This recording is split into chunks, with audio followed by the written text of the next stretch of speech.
je vais vous parler de l'expérimentation des tablettes numériques dans l'Académie de Grenoble, que je peux dater précisément aujourd'hui, parce que c'est il y a 2 ans, ici même, que l'expérimentation est née, notamment au cours d'une conversation avec Jean-Yves Capul, que je remercie vivement.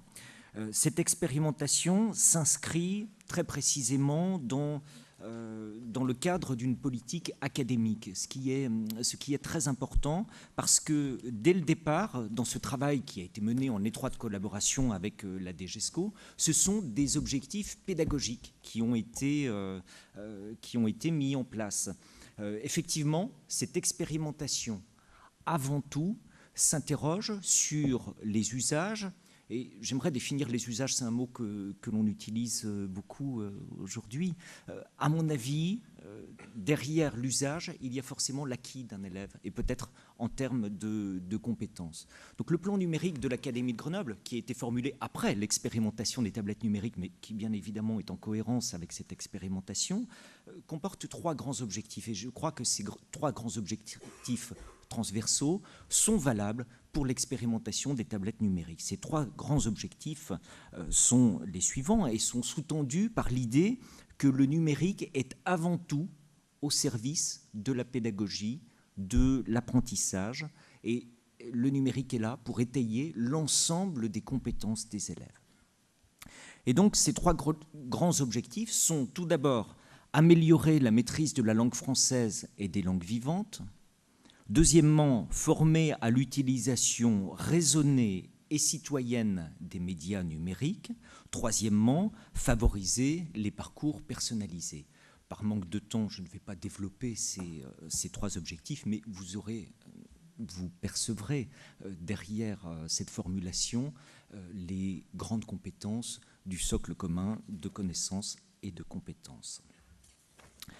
Alors, nous avons au départ, il y a un comité de pilotage constitué d'IAIPR, de l'Académie de Lettres, constitué également des représentants de la DGESCO qui sont venus travailler avec nous.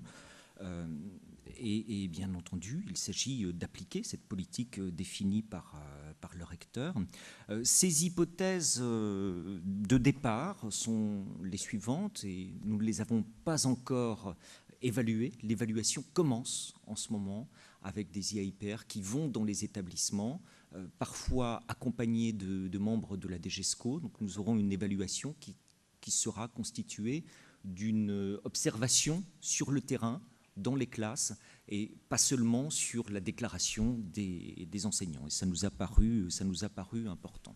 Donc les hypothèses de départ étaient que le statut de l'écrit change.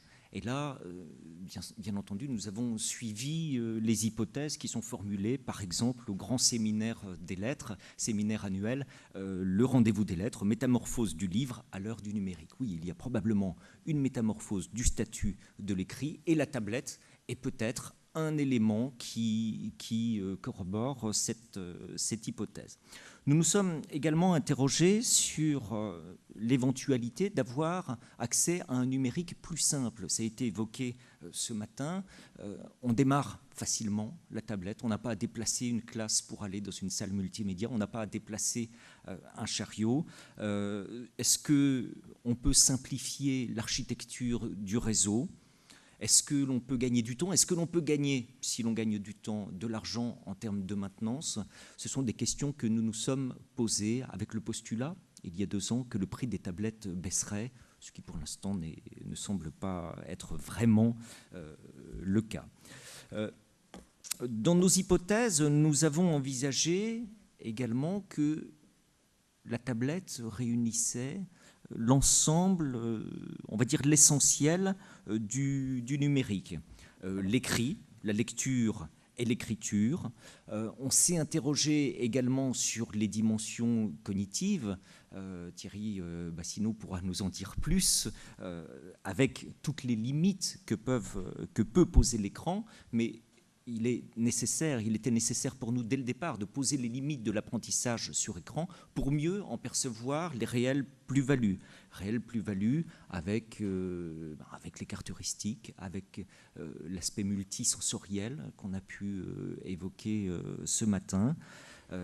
Et donc, on est parti de ces hypothèses-là en mettant en évidence 3 grands usages que je ne vais pas développer par manque de temps. Le premier grand usage, c'était lire, acquérir une culture humaniste et scientifique.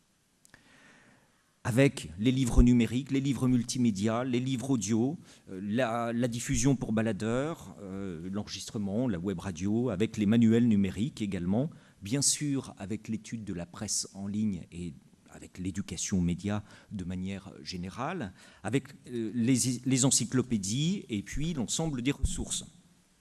Le deuxième grand usage, c'était écrire et produire. Mais nous étions prudents parce que dès le départ, nous nous sommes demandé si la tablette était un outil de réception ou un outil de production, en se disant que probablement produire avec la tablette était plus difficile. Et on l'a entendu ce matin, on aurait tendance finalement à transformer la tablette en ordinateur, en la posant sur un socle, pour utiliser un clavier au moment de l'écriture. Alors je ne peux pas encore vous dévoiler les conclusions de notre expérimentation, mais en 2 ans, même si de manière opérationnelle les tablettes sont en place depuis 1 an et demi à peu près, je dirais que la tablette ne nous apparaît pas comme un outil d'écriture, mais un outil d'aide à l'écriture. Et je me suis permis ce matin de vous observer un petit peu. Alors, il y a ceux qui ne prennent pas de notes du tout, mais il y a ceux qui prennent des notes de manière traditionnelle avec un stylo et du papier. Et j'en ai vu d'autres avec des tablettes, d'autres avec des ordinateurs. Et j'ai vu une sorte de mutant, peut-être, qui utilise plusieurs écrans. Alors, vraiment, hein, on avait la tablette et puis, parfois, même sous la table, un smartphone. Et c'est assez intéressant parce que j'ai écouté une conférence de François Bon la semaine dernière. La conférence s'appelait « Après le livre ». Et il évoquait ces étudiants qui, maintenant, et c'est un phénomène assez nouveau, ont un ordinateur posé sur la table, et ça c'est systématique maintenant chez les étudiants, mais sur l'ordinateur, il y a un smartphone. C'est-à-dire qu'il y a plusieurs écrans. Est-ce que, pour nous, la tablette doit être au centre? Vous voyez que dans l'utilisation que font les étudiants, on a peut-être un écran au centre, un écran pour l'écriture, mais on a un écran périphérique. Est-ce que, c'est une question que je pose et nous allons l'observer de plus près dans l'Académie de Grenoble, est-ce que la tablette n'est pas un périphérique d'écriture? Est-ce qu'on ne peut pas avoir une carte heuristique, un dictionnaire, une ressource quelconque à côté de notre support d'écriture qui, lui, peut être un stylo et une feuille ou un ordinateur? Alors là, je me suis bien gardé de parler de cette chose aux collectivités de l'Académie de Grenoble parce que ça signifie qu'il faut acheter un ordinateur et une tablette par élève. Mais bon, nous verrons ça plus tard. Le troisième grand usage, c'était bien sûr la pratique de l'oral parce que la tablette permet d'écouter et permet également, on l'a vu dans le film qui vient d'apparaître, de s'enregistrer. Donc le troisième aspect dont je voulais vous parler, et je vais faire vite pour laisser la parole à Pierre Mathieu, c'est l'aspect opérationnel. Nous avons 300 tablettes dans l'Académie de Grenoble avec une modalité double pour avoir, bien sûr, dans cette expérimentation, tout comme à Nice, la variété la plus large possible. Et effectivement, nous mettons des tablettes à disposition des élèves d'écoles primaires, dans les collèges, dans les lycées et même au BTS, avec 2 modalités. Une attribution à l'année qui était faite par l'Académie de Grenoble et une modalité de prêt grâce à la subvention de la DGESCO, que je remercie encore une fois, vraiment, parce que, oui, mais la DGESCO a vraiment été porteur de l'expérimentation. C'est le CRDP de l'Académie de Grenoble qui est opérateur, CRDP éminemment représenté ici, et qui est opérateur pour les prêts à court terme. Et pour nous, c'est très précieux parce que les prêts à court terme de 5-6 semaines nous donnent un enseignement précieux sur les usages des tablettes. Bon, il faut que je conclue véritablement.